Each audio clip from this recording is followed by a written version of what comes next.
હાલ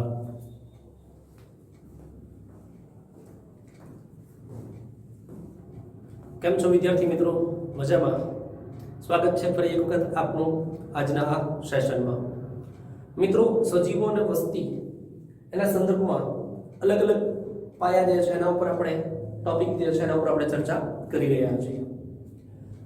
વિદ્યાર્થી મિત્રો, વાત કરીએ સજીવો અને વસ્તી જે છે એમાં વસ્તી જે છે એની વૃદ્ધિ જે છે વધારા તરફ છે કે ઘટાડા તરફ એનું ભવિષ્ય કથન જે છે એ કરવું હોય તો એના માટે મહત્તમ એટલે કે મહત્વનું જવાબદાર કારણભૂતમાં બે કારણ આપણે એવા જોયા હતા, બે પરિબળ જોયા હતા કે જેમાં મૃત્યુ દર અને બહિર્સ્થળાંતરણ કે જે ઘટાડા માટે જવાબદાર છે, અને જન્મ દર અને સામે કહી શકાય અંતઃસ્થળાંતરણ જે વસ્તી જે છે એના કદમાં વધારા માટે જવાબદાર છે.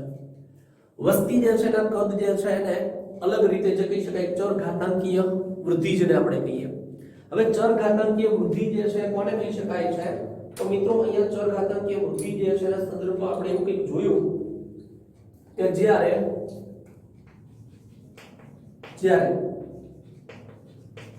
આપેલ નિવાસ સ્થાનમાં કોઈ સજીવ જાતિ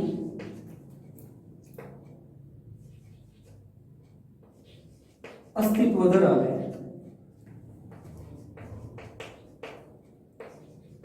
અને તેને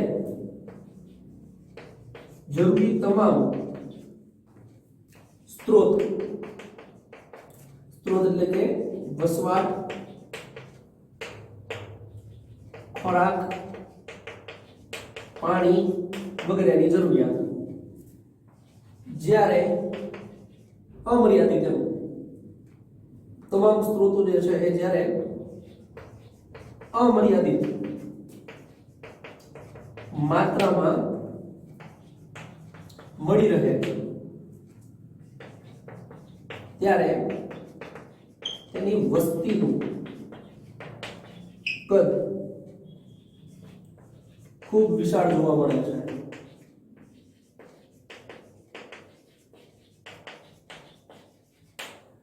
ખૂબ વિશાળ બનતું જોવા મળે છે. કારણ કે જેમ જેમ એના સજીવો છે એની વૃદ્ધિ એટલે વસ્તીનું વૃદ્ધિ જે છે, વસ્તીનું કદ જે છે એ વધારા તરફ હોય એટલે કે નવા સજીવો ઉમેરાતા જાય છે એમ એમ એના સ્ત્રોત છે એ પણ વધતા જાય છે. એમાં કોઈ મર્યાદા છે નહીં ત્યારે આ વસ્તુ જોવા મળે. જેને શું કીધું તું? તો આ બાબત જે છે એને ચરઘાતાંકીય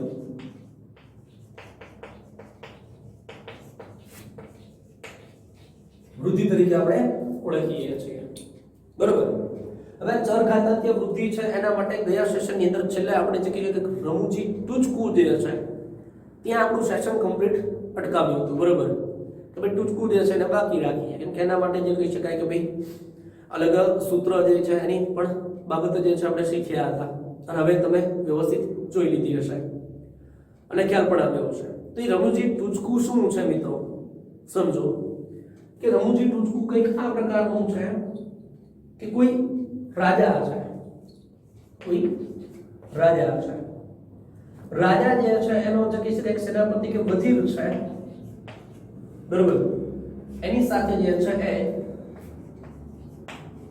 ચેસની રમત જે છે એના માટે શરત મારે છે. ચેસની રમત જે છે, બરોબર, એ રમવા માટે શરત મારે છે. હવે રાજા જે છે એ ચેસની જે રમત છે એમાં ખૂબ જ હોશિયાર એટલે કે મહારથ છે, એમાં મહારથી છે, ખૂબ હોશિયાર છે, ચપળ છે અને ખ્યાલ છે. એટલે આજે રાજા છે એ વજીરને ઓફર કરે છે કે તું કે કોઈ પણ શરત એ મને માન્ય છે, હું જીતી જઈશ. એને વિશ્વાસ છે કેમ કે એની રમત પાકી છે.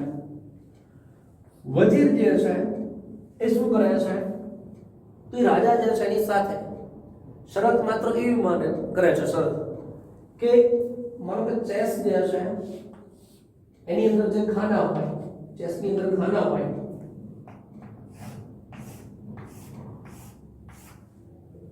તો 8 ખાના જોવા મળે. બરોબર. અહીંયા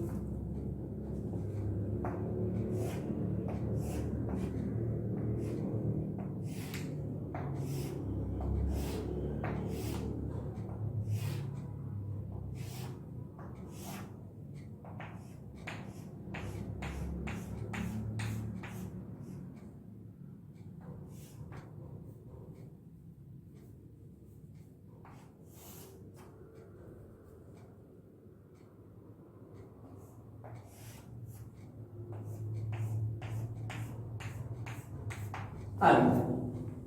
તો આમ જે છે એ ટોટલ જે ખાના જે છે એ કેટલા થાય છે 64 બરોબર એ જ રમતમાં. તો શું કહે છે વજીર જે છે એની શરત શું છે કે રાજા હું શરત જે છે તમારી સાથે બેટ લગાવવા તૈયાર છું, પણ મારી શરત એવી કે જો હું જીતી જાઉં, જો આ રમત હું જીતી જાઉં તો એ જે ચેસ બોર્ડ છે એના દરેક ખાના છે, દરેક ખાના એમાં તમારે મને આ જે ખાના છે એ પૂરતું પહેલા ખાનામાં એક ઘઉંનો દાણો, બીજા ખાનામાં પહેલા ખાનામાં જે ઘઉંનો દાણો છે એના કરતા ડબલ એટલે કે બે દાણા, અને ત્રીજા ખાનામાં આ બે છે ના 4 એટલે હજી એના ડબલ 8 16 32 64 એમ ડબલ ને ડબલ કરતા કરતા જે છે ચેસબોર્ડના જેટલા ખાના છે એટલા તમારે મને ઘઉંના દાણા આપવાના.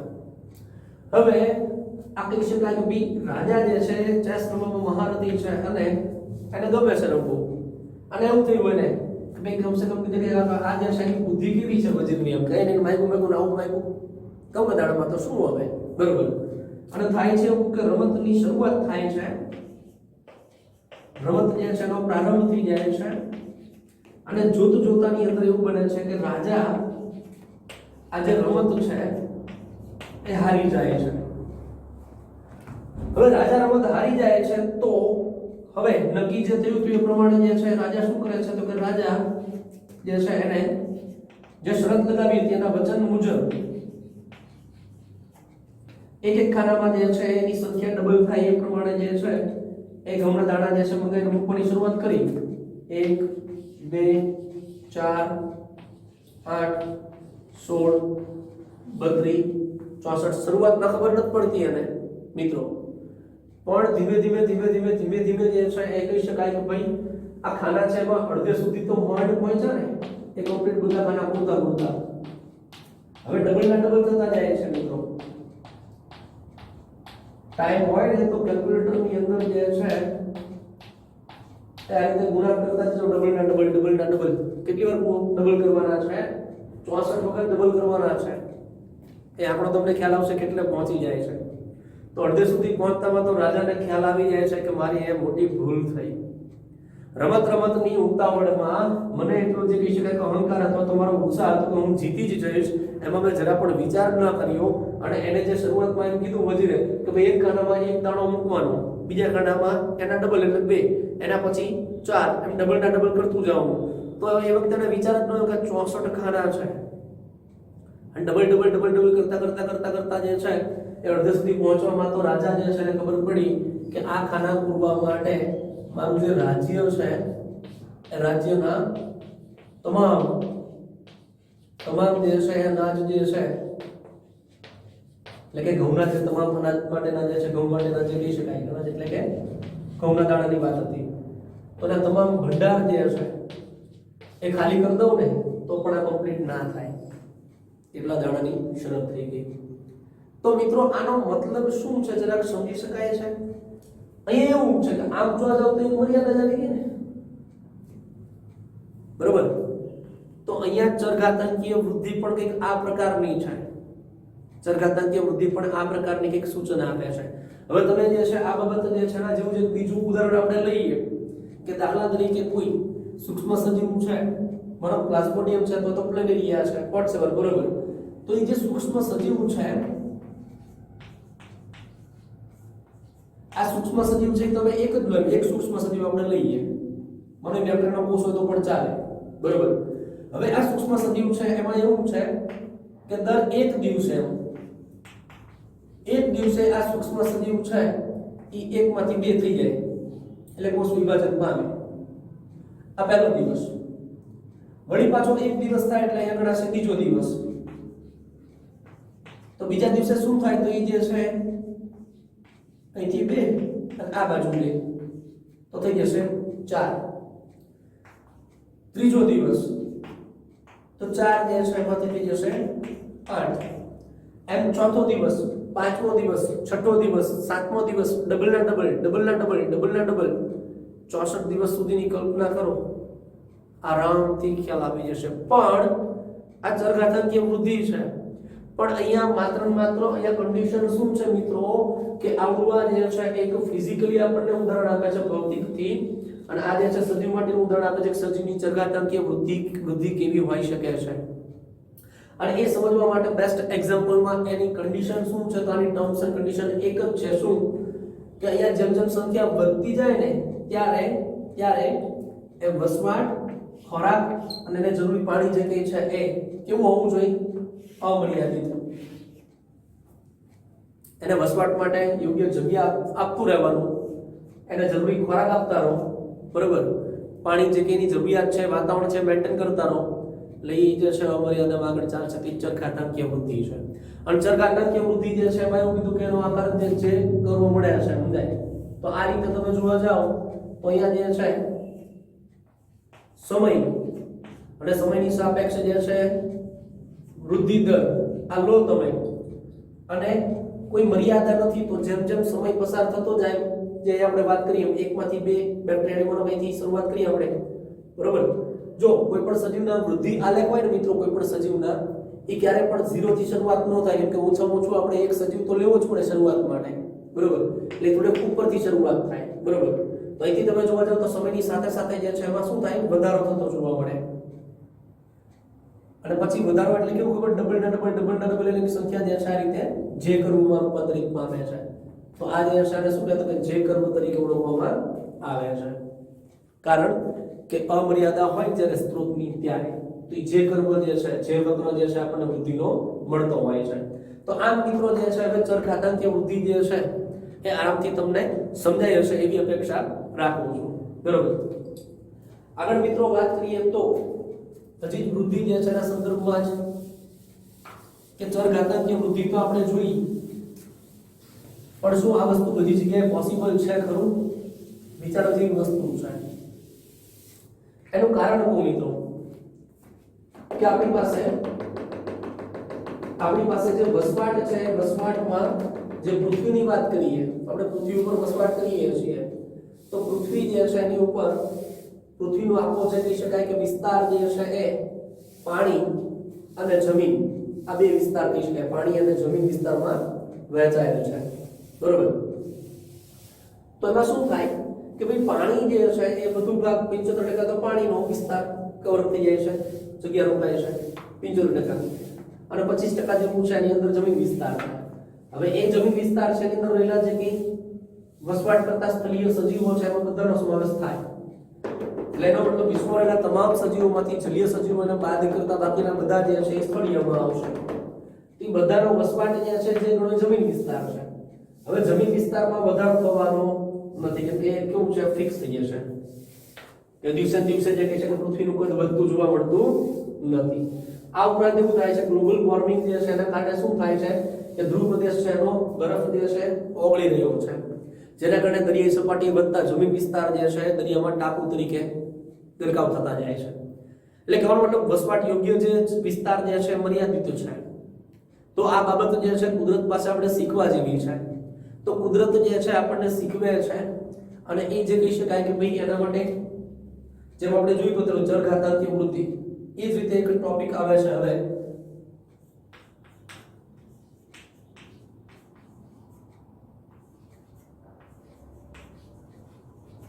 શું છે?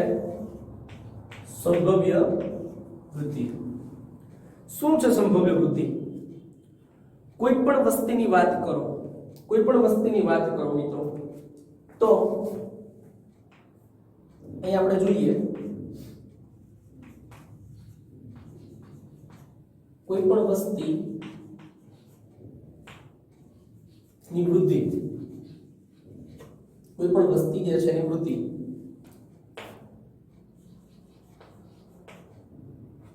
અમર્યાદિત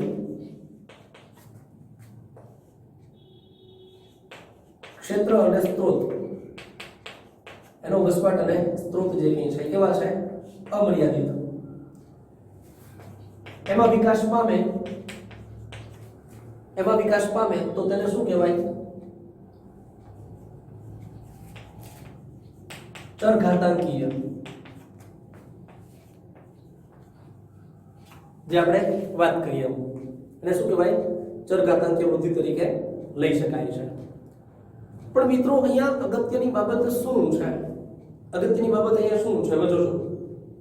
તો જ્યારે આ બાબત તો આપણે જોઈએ કે ભાઈ જે છે એના જે સ્ત્રોત છે એ કેવા છે? અમર્યાદિત છે। અને અમર્યાદિત સ્ત્રોત હોય તો કોઈ પણ વસ્તી જે છે એની જે બુદ્ધિનો જે તબક્કો જે છે મિત્રો એ કેવો થઈ જાય છે? ચરઘાતાંકીય થઈ જશે, એટલે કે જે વક્ર મળશે એના બુદ્ધિ માટેનો। પણ આગળ વાત કરીએ કે જ્યારે આપેલા નિવાસસ્થાન માટે કોઈ પણ નિવાસસ્થાન જે છે એના માટે સજીવ જે છે એમાં વસવાટ કરે છે, જ્યારે આપેલા નિવાસસ્થાન માટે એમાં વસતા વ્યક્તિગત સજીવો, જ્યારે આપેલા નિવાસસ્થાન માટે એમાં વસતા વ્યક્તિગત સજીવો છે એમના માટે જે મળવાપાત્ર સ્ત્રોત જે છે એ કેવા છે? કે સ્ત્રોતો મર્યાદિત હોય। કેવા હોય? મર્યાદિત। અમર્યાદિત નહીં। અમર્યાદિત હોય તો શું થઈ જશે? ચરઘાતાંકીય વૃદ્ધિ થઈ જશે। પણ એ અહીંયા અમર્યાદિત છે નહીં, તો શું થશે? તો જ્યારે મર્યાદિત હોય, એક લિમિટ માત્રામાં હોય ત્યારે શું થાય? તો ત્યાં શું થશે કે ત્યાં વસતા જે કે આ વ્યક્તિગત સજીવો છે તો વસવાટમાં અથવા તો નિવાસસ્થાનમાં રહેલા વ્યક્તિગત સજીવો જે છે એમની વચ્ચે શું થશે? સ્પર્ધા અથવા તો સંઘર્ષ, એટલે કે કોમ્પિટિશન, એની વચ્ચે હરીફાઈ થશે। સ્ત્રોત છે એના માટે હરીફાઈ થશે। હવે જે આ હરીફાઈ થઈ રહી છે વિદ્યાર્થી મિત્રો, જે સ્ત્રોત જે છે એના માટે જે હરીફાઈ થાય છે એ હરીફાઈમાં શું થાય? તો જે સજીવો આ સ્પર્ધા જે છે કુદરતની અંદર જે વસવાટ છે જીવિત રહેવા માટે જે કહી શકાય કે ભાઈ હરીફાઈ છે એની અંદર એ સંઘર્ષ કરે છે, તો જે સજીવો છે એ સ્પર્ધા અથવા તો હરીફાઈ જીતવાની ક્ષમતા ધરાવે। શું કીધું છે? સ્પર્ધા જે છે એ જીતવાની ક્ષમતા ધરાવે, એટલે કે સ્પર્ધા જે છે એ જીતી અને જીવિત રહેવાની ક્ષમતા ધરાવે છે। એટલે કે એનામાં શું છે? તો કે ત્યાં વસવાટ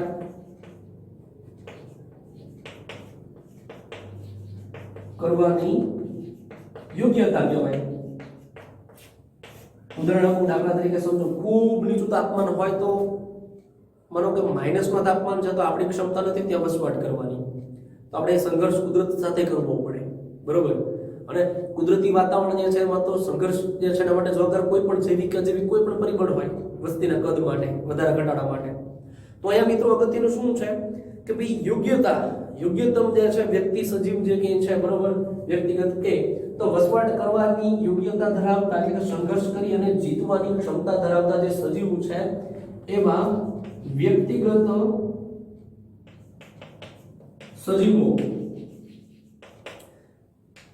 સજીવો ઈ જે તે મર્યાદિત, અગત્યનું શું છે? મર્યાદિત। તો જે તે મર્યાદિત સ્ત્રોત અને મર્યાદિત વસવાટ છે એમાં વ્યક્તિગત સજીવો છે શું કરશે? તો કે પોતે જીવિત રહેશે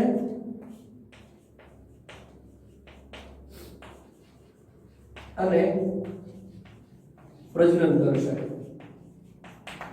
જીવિત રહેશે અને પ્રજનન કરશે। ખ્યાલ આવે છે? કારણ શું? કારણ કે એનામાં ક્ષમતા છે સંઘર્ષ કરવાની, જીતવાની ક્ષમતા છે, એટલા માટે એ મર્યાદિત વાતાવરણમાં એ જ સજીવો, વ્યક્તિગત સજીવો જીવિત રહી શકે, પ્રજનન કરી શકે કે જે હરીફાઈ કરે છે, હરીફાઈ સ્પર્ધામાં પાર્ટિસિપેટ હરીફાઈ કરે છે, જીતવાની ક્ષમતા ધરાવે છે। હવે અહીં શું થઈ ગયું એ ઉદાહરણથી સમજો તમે, કે દાખલા તરીકે હું એમ કહું કે ભાઈ આપણા સોસાયટીની વાત કરું ને કે રોટલીનો કટકો એક છે, એક રોટલી છે, અને એના માટે ખોરાક માટે જે છે એ કૂતરો પણ છે અને એક બાજુ ગાય છે. એટલે આ સ્ત્રોત મર્યાદિત છે, કાં તો ગાયને મળે કાં તો કૂતરાને મળે. એ તો વ્યવહારિક છે, બરોબર. તો આ એક ઉદાહરણ આપું છું એમ કે ભાઈ કૂતરો ગમે એટલું પસંદ પણ ગાય સક્ષમ છે તો ગાય જે છે રોટલીને ખાઈ જાય તો કૂતરો ભૂખ્યો રહે છે. બસ એનો મતલબ આ એક નાની સ્પર્ધા છે, નાની સ્પર્ધામાં જે જીતે છે, જે સ્પર્ધા જીતે છે એ શું છે, એનામાં યોગ્યતા છે. તો વિકાસ બુદ્ધિ બધું કરે. તો અહીંયા જે છે આ વસ્તુ મેં કીધી એમ જે છે એ કહી શકાય કે ભાઈ ઘણા બધા સજીવો છે એની અંદર અંદરો જે છે આની સ્પર્ધા થતી હોય. સ્પર્ધા ક્યારે થાય? નાના બાળક હોય, મનો નાના 4 બાળકો છે, નાના છોકરા 4 બાળકો છે, એના માટેની 4 ચોકલેટ હોય આપણી પાસે તો કઈ જ વાંધો નથી, બધાને કંઈક આપો ખુશ થશે, રમશે. પણ એવું બને કે 4 માંથી આપણી પાસે 2 જ ચોકલેટ છે તો ખ્યાલ આવે છે શું થાય? 2 જ ચોકલેટ છે તો 2 ને મળશે ને 2 ને નહીં મળે. જે 2 ને મળે છે એ ખુશ થાય છે, નથી મળતું નિરાશ થશે, રડવાનું ચાલુ કરશે. ખ્યાલ આવે છે હું શું કહેવા માંગુ છું? તો અથવા તો જ્યારે કોઈ વસ્તુ જે છે એ માનો નાના બાળકોને પોતાની જાતે લેવાની છે, કોઈ એક જ પેકેટ છે બરોબર નાસ્તા માટેનું, અને 3 બાળકો છે તો 3 બાળકો છે એ પેકેટ માટે ઝઘડશે. એમાંથી જે કહી શકે જેનામાં ક્ષમતા છે એ પેકેટ આંચકીને ઝૂટકીને લઈ લેશે અને બાકીના 2 જે છે સામું જોઈને બેસી રહેશે. ખ્યાલ આવે છે? તો ત્યાંથી જતા રહેશે. તો એક નાનું ઉદાહરણ છે, બરોબર. આ નાનું ઉદાહરણ છે. તો આ જ વસ્તુ જે કહી શકાય કે ખોરાક જે છે એના માટે હોઈ શકે, વસવાટ માટે હોઈ શકે, જીવિત રહેવા માટેનું પણ હોઈ શકે. તો આમ સજીવો છે એમાં જ્યારે શું થાય તો કે એક કોમન એટલે કે મર્યાદિત સ્ત્રોત હોય, જ્યારે એ રહેણાંક માટેના હોય, પ્રજનન માટેના સજીવ છે, સાથી સજીવ એના માટે હોઈ શકે, ખોરાક માટે છે, બરોબર. આના માટે જે કહી શકાય જીવન જીવવા માટે જે સ્ત્રોત મર્યાદિત હોય તો થશે શું? સ્પર્ધા થશે, હરીફાઈ થશે. હરીફાઈમાં જે જીતે એની ક્ષમતા ધરાવે એ જ યોગ્ય છે, જે યોગ્ય છે એ લાંબુ જીવે, અને જે લાંબુ જીવે એ પ્રજનન કરીને સંતતિનું નિર્માણ પણ કરશે. તો આ જે બાબત છે સ્પર્ધા થવાની બાબત મિત્રો, કે જેમ કહી શકાય સ્ત્રોત મર્યાદિત છે અને સંખ્યામાં વધારો થશે તો સ્પર્ધા થશે જ. આ બાબત જે છે એ કહી શકાય કે એની ઉપર ધ્યાન દઈ, આ બાબત ઉપર ધ્યાન દઈ અને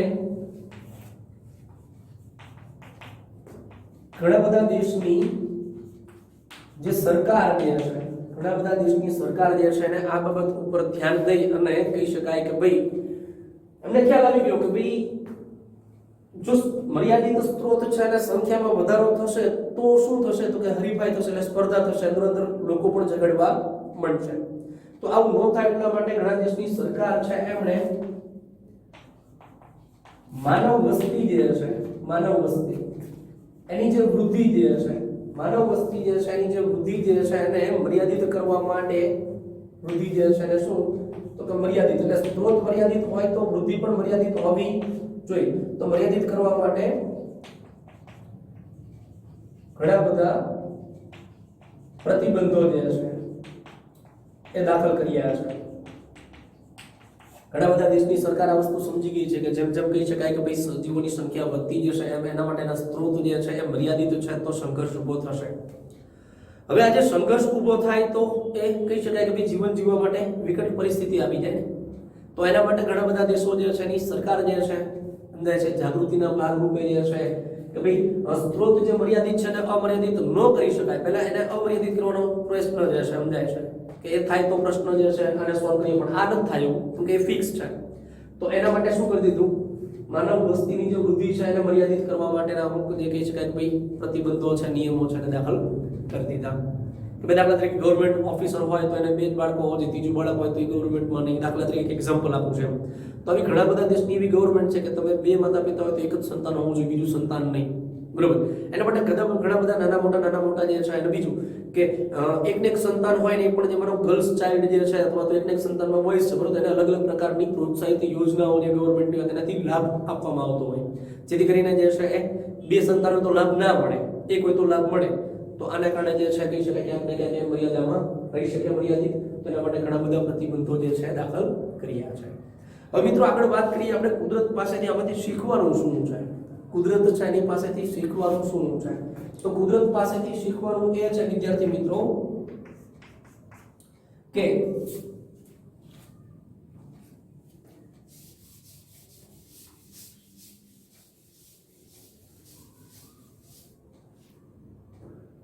કુદરત જે છે કુદરતી જે નિવાસ સ્થાન છે, આ કુદરતી જે નિવાસ સ્થાન છે વિદ્યાર્થી મિત્રો, એ તમામ નિવાસ સ્થાન વસવાટ જે છે એની એક કેરિંગ કેપેસિટી એટલે કે વહન ક્ષમતા હોય. શું હોય? વહન ક્ષમતા. અને અહીંયા આપણે આ વહન ક્ષમતા છે એને કે તરીકે ઉલ્લેખીએ છીએ. વહન ક્ષમતા છે એને શું કહેવું છે? કેરિંગ કેપેસિટી કે તરીકે આપણે લઈએ છીએ. આ વહન ક્ષમતા એટલે શું? વહન ક્ષમતા એટલે શું? દાખલા તરીકે આપણે ટુ વ્હીલર લઈને જતા હોય, બાઇક લઈને જતો, બાઇક જે છે એની અંદર તમે જુઓ ને તો એમાં જે છે કેપેસિટી લખેલું હોય, સમજાય છે? એટલે એનો મતલબ શું? તો કે અંદર વ્હીકલ જે છે એની મૂવમેન્ટ કરી શકે, તો એમાં પેસેન્જર જે છે એની કેપેસિટી કેટલી વાહનની, બરોબર? તો એટલા જ વ્યક્તિઓને અંદર સમાવી શકે.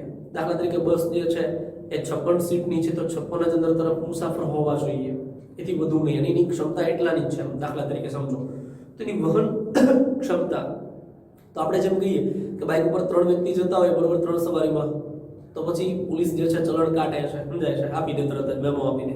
શું કામ? કેમ કે એની ક્ષમતા નથી, એ વ્યાજબી નથી, અકસ્માત થવાની શક્યતા વધી જશે.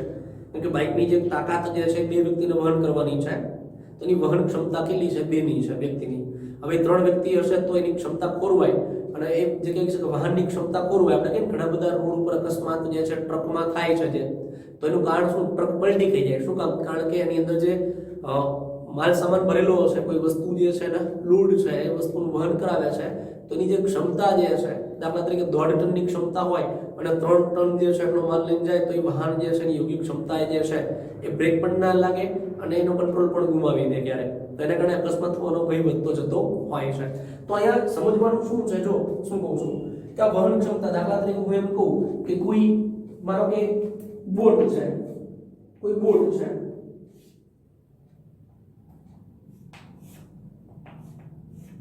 કોઈ બોટ છે, નાવ છે, બરોબર? હવે આ નાવ જે છે એની ક્ષમતા કેટલી? તો આ નાવ જે છે એની ક્ષમતા પાણીમાં જે જાય, બરોબર, તો જે છે એની ક્ષમતા જે છે ખરેખર કેટલી છે? તો એની ક્ષમતા 20 વ્યક્તિની છે. આ હોડી જે બોટ છે એમાં 20 વ્યક્તિ પેસેન્જર અંદર આવી શકે ને, જે છે એક પારથી બીજા પર એને કહી શકાય કે ભાઈ મુસાફરી કરાવી શકે. પણ જે છે એની અંદર એવું બને કે ભાઈ 20 જે છે એની જગ્યાએ એની અંદર 50 વ્યક્તિને સવાર કરે, તો એનું બેલેન્સ ગુમાશે ને શું થઈ જશે? ઊંધી પડી જશે, કાં તૂટી જશે, કેમ કે સહન ના કરી શકે. ખ્યાલ આવે છે? આપણે કહીએ કે આપણી ક્ષમતા જે છે બધી 1 મણ વજન, 2 મણ, એવું કહેવાય છે કે વ્યક્તિ પોતાનું જે વજન છે એનાથી 2 થી 3 ગણું વજન ઉંચકી શકે, પણ એ પ્રેક્ટિસ માંગી લે. ખ્યાલ આવે છે? એટલું વજન ઉંચકવાની એની તાકાત હોય, પણ એ કહી શકે આપણા વજનથી 5 ગણું વજન વધુ હોય તો આપણે ઉંચકી શકતા નથી. કેમ? કારણ કે આપણી ક્ષમતા નથી. એ જ શું કહેવાય ને? ક્ષમતા, વહન ક્ષમતા. તો આમ જે છે વહન ક્ષમતા કુદરતી વાતાવરણની અંદર, દાખલા તરીકે એક્ઝામ્પલ આપું, ઉદાહરણથી સમજાવું છું તમને કે માનો કે કોઈ આ ઘાસનું મેદાન છે, સમજો ઘાસનું મેદાન છે, બરાબર? દરિયો લઈ લો, ચલો દરિયો છે, કોઈ દરિયાનો વિસ્તાર છે મોટો વિશાળ, બરોબર? હવે એની અંદર પાણી છે.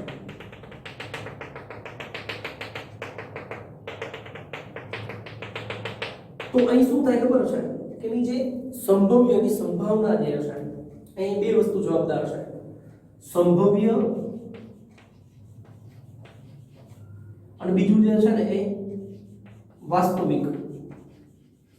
આ 2 વસ્તુ જવાબદાર છે. હવે અહીં શું કીધું કે જ્યારે મર્યાદિત હોય ત્યારે હરીફાઈ જ્યારે થાય ત્યારે જેની યોગ્યતા હોય એ જ જીવન જીવી શકશે, આગળ પ્રજનન કરી શકે. હવે સંભાવના પ્રમાણે જે છે, હું એક ઉદાહરણ આપું તમને. સંભાવના પ્રમાણે કોઈ પુત્રી જે છે એ કહી શકાય કે ભાઈ 5 થી 6 એના બચ્ચા ગલુડિયા છે ને જન્મ આપે. આ સંભાવના છે. 5 થી 6 બચ્ચાને જન્મ આપે સંભાવના છે, તો સંભવ્ય જન્મદર છે. પણ સમય જતા વિકાસ વૃદ્ધિ પામતા શિયાળામાં કોઈ ઠંડી સહન ના કરી શકે, કોઈને ખોરાક નથી મળતો, કોઈ ભક્ષક પ્રાણી આવીને એને ખાઈ જાય છે, મારી નાખે છે, કોઈ રોડ અકસ્માતમાં કે કોઈ ઉનાળાની ગરમી સહન ના કરી શકે, આના કારણે સમજાય છે એ મૃત્યુ પામતા જે છે જોવા જાવ તો વાસ્તવિક જોવા જાવ તો 1 થી 2 જીવિત રહે છે. સમજાય છે હું શું કહેવા માંગુ છું? તો કુદરતી વાતાવરણની અંદર જે છે સંભાવના અને વાસ્તવિક ની સમાનતા. સંભાવના એટલે એની ક્ષમતા જે છે, સંભાવના છે, સંભાવના વધુ હોય, પણ વાસ્તવિકતા જે છે ક્યાંક ને ક્યાંક જે છે શું થાય તો એને કંટ્રોલ કરી લે છે. કે કુદરત છે, કુદરતની પોતાની એક ક્ષમતા છે, એટલા જ સજીવોનું વહન કરાવી શકે, વધારે ના કરાવી શકે, બરાબર? તો અહીંયા જે છે કે વહન ક્ષમતા જે છે એને આપણે કે તરીકે ઓળખીએ છીએ. તો શું થાય કે ભાઈ અહીંયા કણે જે છે એનું મહત્તમ એની જે ક્ષમતા જે છે બરોબર ત્યાં સુધી જ એ વહન કરાવી શકે. માનો કે આ જે છે કોઈ તળાવ અથવા સમુદ્ર છે એની અંદર કોઈ એની ક્ષમતા છે સમજાય છે. તળાવનું ઉદાહરણ આપણે લીધું હોય તો તળાવની અંદર દાખલા તરીકે કોઈ 50 નહીં પણ 500 માછલીઓ જે છે તળાવ હોય ત્યાં સુધી જે છે 500 માછલીઓ ત્યાં સુધી આ તળાવ જે છે એનું ભરણ પોષણ કરી શકે. એ જ રીતે માનો કે કોઈ જે છે ઘાસનું મેદાન છે, આ ઘાસના મેદાનની અંદર જે કહી શકાય કે ભાઈ 500 જેટલા તૃણ એટલે તૃણાહારી જે ઘાસ જનારા સજીવો હોય એનું વહન કરાવી શકે, એને વર્ષ દરમિયાન જે છે ખોરાક પૂરો પાડી શકે. પણ જ્યારે એ 500 થી 1000 થઈ જશે તો એની મહત્તમ જે કહી શકાય કે એની જે સંભાવના હતી બરોબર વહન ક્ષમતા હતી જે આ વાતાવરણની આ જે મેદાનની વસવાટની એના કરતા શું થઈ ગયું ડબલ થઈ ગયું. ત્યારે આ શું ઊભું થશે હરીફાઈ. શું ઊભું થાય હરીફાઈ બરોબર. તો એનાથી આગળ જે છે એટલે કે 500 થી વધુ જે છે એની ક્ષમતા નથી. એટલે કુદરતની અંદર જે વહન ક્ષમતા જે છે એની જે કુદરતની વહન ક્ષમતા છે ઈ જે કહેવાય કે સંભાવના જે છે તો સંભવ્ય વૃદ્ધિ જે છે એનાથી મહત્તમ ક્યારે હોઈ શકે નહીં. સંભવ્ય જે છે મહત્તમ હોઈ શકે નહીં. સંભવ્ય જે છે આ 5 થી 6 કહેવાય. તો 5 થી 6 સંભવ્ય છે પણ 5 થી 6 છે એનાથી મહત્તમ એટલે કે ક્યારે જે છે ને એવી છે કે 6 જે છે દાખલા તરીકે એ જીવિત ના રહે. ખ્યાલ આવે છે 6 જીવિત રહેશે નહીં. ક્યાંક ને ક્યાંક એને શું થાય તો કુદરતમાં અવરોધ ઉભો થાય. કુદરતી વાતાવરણમાં અવરોધ ઉભો થાય. એક અવરોધ એટલે શું? કોઈ ભક્ષક છે પ્રાણી એના દ્વારા મૃત્યુ પામે, કોઈ જે છે ઠંડીના કારણે મૃત્યુ પામે, કોઈ જે છે ભૂખ મરાને કારણે. એનું કારણ છે કે કૂતરી જે છે ને એક જ ગલુડિયું હોય તેને પોષણ પૂરું આપી શકે એના માટે ખોરાકની વ્યવસ્થા કરી શકે, પણ 5 થી 6 માટે ના કરી શકે. તો કૂતરી ખોરાક લઈને મૂકી દે તો 5 થી 6 વચ્ચે જે કહી શકાય કે ખોરાક માટેનો ઝઘડો જે છે હરીફાઈ છે, એમાંથી જેને ખોરાક મળે એક જ સુધીમાં જેને નથી મળતો એની વૃદ્ધિ અવરોધાય છે, ધીમે ધીમે બીમાર પડે, એનો વૃદ્ધિ અવરોધાય અને ક્યાંક ને ક્યાંક કોઈ જે કહેવાય શિકારી પ્રાણી જે છે એનો ભોગ બની જાય અથવા તો ક્યાંક એ મૃત્યુ પામે.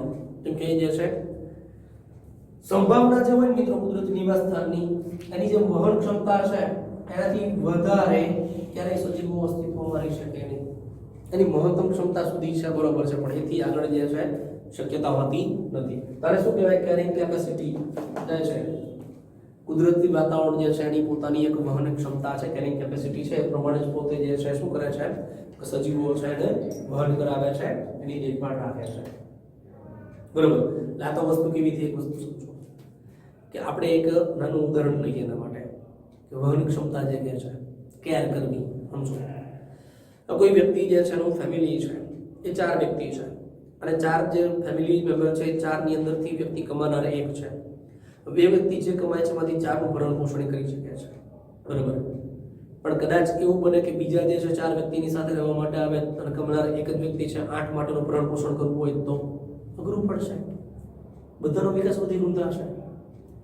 એ વ્યક્તિ પોતાના એક બાળક જે છે એની ફીસ ભરીને કમ્પ્લીટ કરી શકે, એનું વહન કરાવી શકે, પણ એક જે 4 બાળક છે ચારે જે કે સારું એજ્યુકેશન આપવું હોય તો થોડુંક આ સમયમાં તકલીફ પડે એવું છે. એટલે હું કહું એ તમે સમજો હું શું કહેવા માંગુ છું કે જ્યારે સ્ત્રોત મર્યાદિત છે. હા કહી શકાય કે ભાઈ માનો કે 4 વ્યક્તિ રહ્યા છે અને બીજા 4 વ્યક્તિ આવે છે તો આ 4 વ્યક્તિ છે એમાંથી એક કમાનાર છે વહન કરાવે છે બધાનું બરોબર. એ બીજા 4 આવે છે એમાંથી પાછા 2 કમાનાર હોય તો કમાનાર 3 થઈ ગયા તો કોઈ ઇશ્યુ નથી ને. એટલે કહેવાનો મતલબ સ્ત્રોતો વધે તો કોઈ ચિંતા નથી, પણ સ્ત્રોત મર્યાદિત હોય ત્યારે વિકાસનું ધીરું થઈ શકે છે. ત્યારે જે છે એનો જે કહી શકાય વૃદ્ધિ જે છે એનો વિકાસ જે છે એ આજે આપણે આપણે જોયું કે જે વક્ર વૃદ્ધિ જે છે એ જે આકારનો વક્ર મળે નહીં, ત્યારે જે છે વધઘટ થયા રાખશે. તો એ જે છે સંભવ્ય દર જે છે અને વાસ્તવિક છે, તો વાસ્તવિક ઉપર આગળ અટકી જશે. આપણે જે કુદરતમાં કેટલી બધી આફતો આવે છે, સુનામી આવે છે, ધરતીકંપ આવે છે, વાવાઝોડું આવે છે, ખ્યાલ આવે છે. તો આ બધી બાબત શા માટે સમજો? એનું કારણ છે કે ભાઈ કુદરત છે એની એક ક્ષમતા છે ને એટલા જ સજીવોને વહન કરાવી શકે. જો સજીવોની સંખ્યા વધે તો કુદરત કોઈને કોઈ એવી આફત લાવે જેના કારણે પોતે જે છે એ પોતાની વાસ્તવિક જે ક્ષમતા છે એની ઉપર લાવી અટકી જશે. એને પણ સંતુલિત રહેવું જોઈએ તો જે વ્યવસ્થિત ચાલી શકે બરોબર. તો આમ મિત્રો અહીંયા જે છે આ સંભવ્ય જે કહી શકાય એ વૃદ્ધિ જે છે એને અહીં સમજી શકાય છે. તો અહીંયા મિત્રો આજના સેશન પૂરતું જે કહીએ કે ભાઈ સંભવ્ય વૃદ્ધિ જે છે એના માટે શું છે તો સંભવ્ય વૃદ્ધિમાં એવું છે કે જ્યારે કોઈ પણ વસ્તી જે છે અમર્યાદિત ક્ષેત્ર અથવા તો સ્ત્રોતમાં વિકાસ પામતી હોય તો ચરઘાતાંકીય વૃદ્ધિ કહેવાય છે, પણ જ્યારે સ્ત્રોત જે છે એ અમર્યાદિત હોય તો પણ જ્યારે આપેલ નિવાસ સ્થાન છે એની અંદર વસતા જે કઈ સજીવો છે એના માટે જે કહી શકાય સ્ત્રોત જે છે મર્યાદિત હોય તો વ્યક્તિગત સજીવો વચ્ચે શું થશે હરીફાઈ થઈ જશે અને એમાંથી જે યોગ્યતમ જે છે અથવા તો જે કઈ જેમાં ક્ષમતા છે હરીફાઈ જીતવાની સ્પર્ધા જીતવાની એ વ્યક્તિગત સજીવ જે છે જીવિત રહેશે અને પોતે પ્રજનન કરવાની ક્ષમતા ધરાવે છે. તો સજીવ વચ્ચે થતો આવો સંઘર્ષ જે છે એ જોઈને ઘણા બધા દેશોની જે સરકાર જે છે એને શું કર્યું કે મહત્વના નિર્ણય લીધા છે કે માનવ વસ્તીની વૃદ્ધિ જે છે એને મર્યાદિત કરવા માટે ઘણા બધા એવા જે કે નિર્ણયો જે છે લીધા છે, ઘણા બધા એવા પ્રતિબંધો જે છે દાખલ કરી દીધા છે. તો આમ જે છે કેમ કે સરકારને પણ ચિંતા છે કે જ્યારે સ્ત્રોત મર્યાદિત હોય અને જ્યારે એના માટે જરૂરી જે છે જરૂરિયાતો વધુ પ્રમાણમાં હોય ને તો એમાં હરીફાઈ થાય જ, સ્પર્ધા થાય જ, બરોબર, અને સ્પર્ધામાં નુકસાની પણ મોટી ભોગવવી પડે, બરોબર. તો એ પ્રમાણે છે. ત્યારબાદ જે વાત કરીએ તો જે કહી શકાય કે કુદરતી નિવાસ સ્થાન છે એમાં પણ શું એક નિશ્ચિત પ્રકારની એની કહી શકાય કે ભાઈ શું છે વહન ક્ષમતા છે.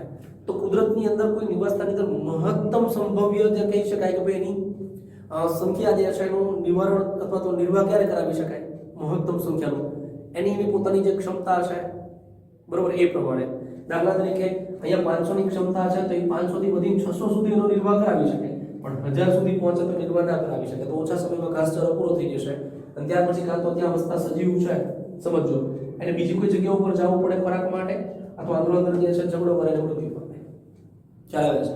તો આ બાબત જે છે ખૂબ અગત્યની જે છે આપણા માટે સમજવાની છે.